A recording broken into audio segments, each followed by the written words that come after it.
All right, here we are looking at the production possibilities worksheet, and we're just going to walk through this.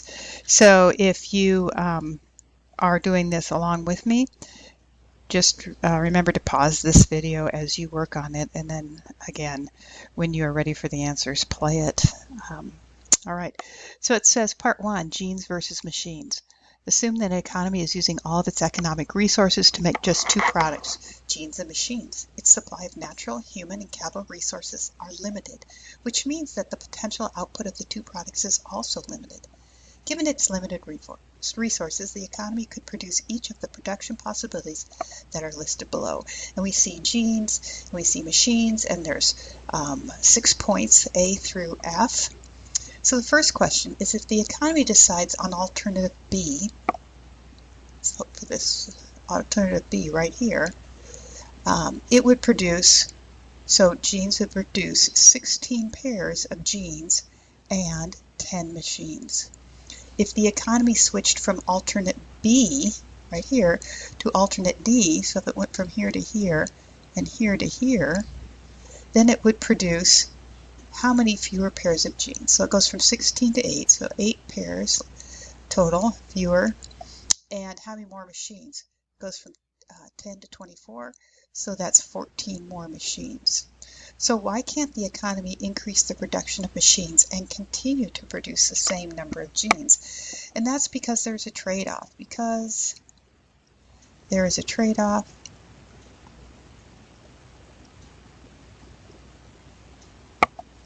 between, I'm going to just abbreviate here, between genes and machines. So we know that there are not enough resources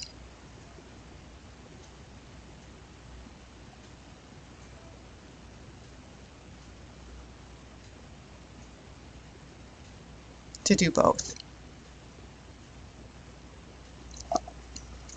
Then it says use the graph below to label the production possibilities A through F.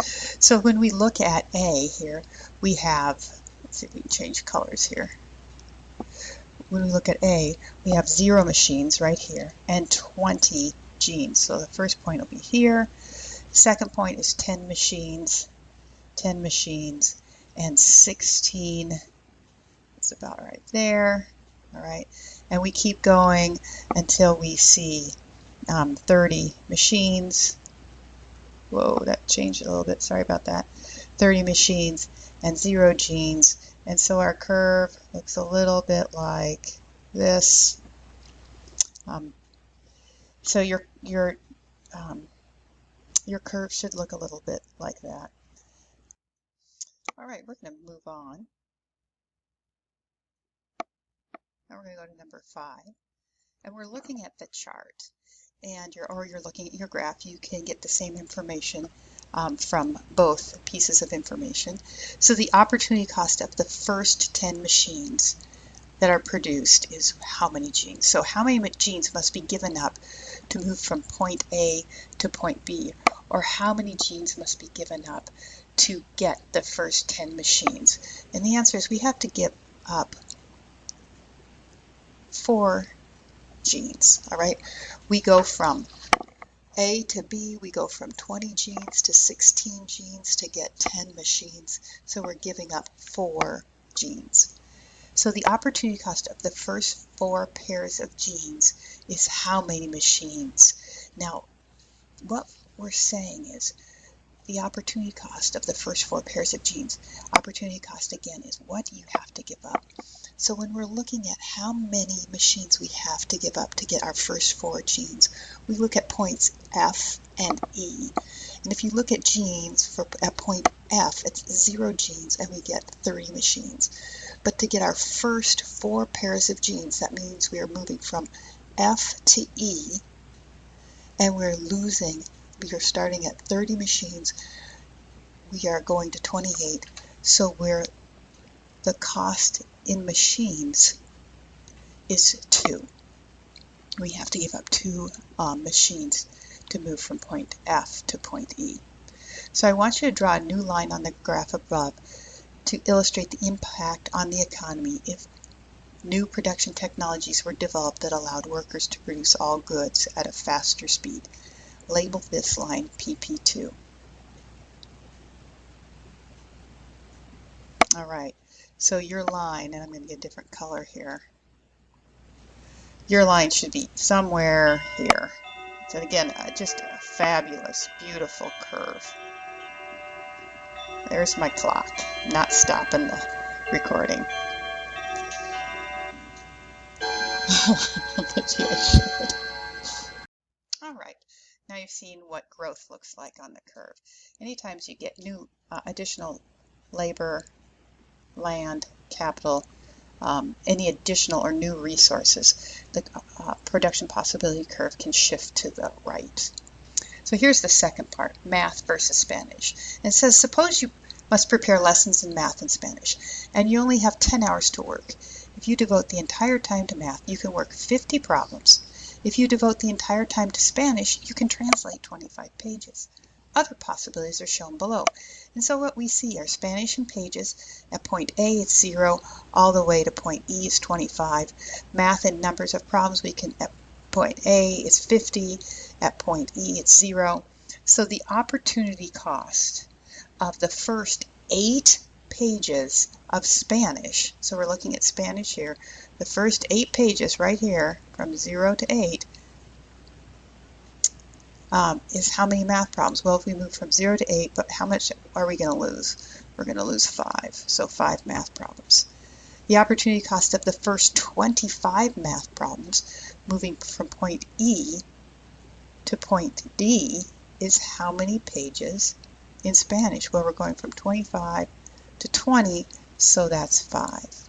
Now it says construct a production possibilities curve using quantities listed below.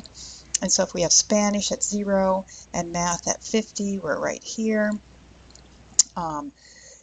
Spanish in number of pages 8, and we're at 45, so we're about here. I'm going to go all the way to the other end, Spanish 25, math, right there.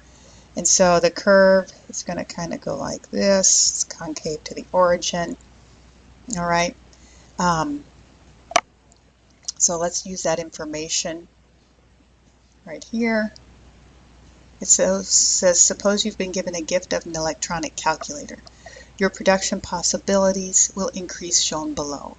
So we have a calculator. It says use the graph above to show the new production possibilities curve, labeling this line PP2. All right, so we're going to look at this. Now let's look at what would happen if we've been given the gift of an electronic calculator, and what will happen to our production possibilities curve when we use that calculator to work on math problems. So the first thing that we're looking at is math and numbers of problems, and because we have the calculator, we're here at 75. Let's see. We're here at 75 and 0 pages of math. If we go down to 70, we have an increase in 8 pages. We're able to do 8 pages of math. And if we decide that we need to have 15 pages of math, well, with our calculator, we will have 65 problems able to be done. And we kind of keep going all the way down to all Spanish, no math problems. And when we draw the new curve, we see an increase in the production possibilities, especially when it comes to math problems. So the production possibilities curve, any growth because of new technology, the new calculator, did shift the curve out to the right. All right, our final page of work. And when we look at this, we see that there is a production possibilities curve with a bunch of different points on it. This is just to make sure you're reading it correctly. Very simple. I don't think there's anything tough about this. But if there is and you do have any questions, email me, or you can come see me, room 312. So it says, what is measured on the y-axis, the vertical axis? And that's butter. Oops, here we go. I need a color. What is measured on the x-axis? And that's guns. What does the numeral 3 on the y-axis represent? 3 tons of butter. What's 5 represent on the x-axis? That's 5 tons of guns. And we're going to just skip the idea of tons of guns. And the next question is, what is the maximum amount quantity of guns that can be produced? At this point on this production possibilities curve, that would be 6 guns, 6 tons of guns. Now it says complete each of the following. Which point illustrates the concept of economic efficiency? Well, efficiency is anything that's happening on the curve or the frontier.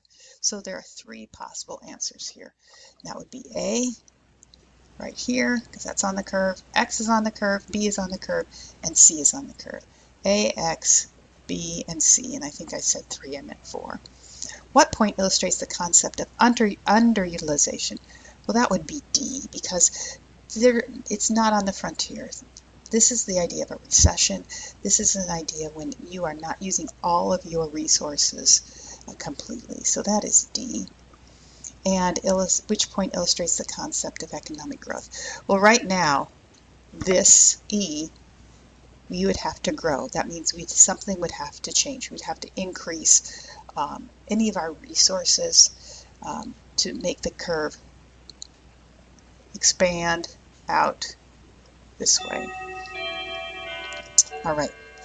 If the economy produces at point A, it could produce how many tons of guns? So if we look down here, 3 tons of guns and 8 tons of butter.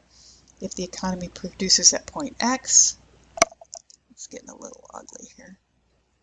If the economy produces at point X, it would produce how many tons of guns? 4 tons of guns, 6 tons of butter. And what is the opportunity cost of guns if the economy produces at point B?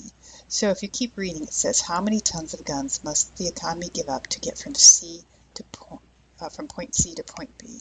So at point C, we have 6 tons of guns, 1 butter.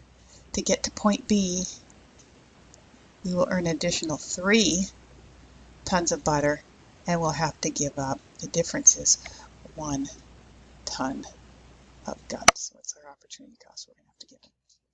All right, I hope that makes sense. If it doesn't, please let me know.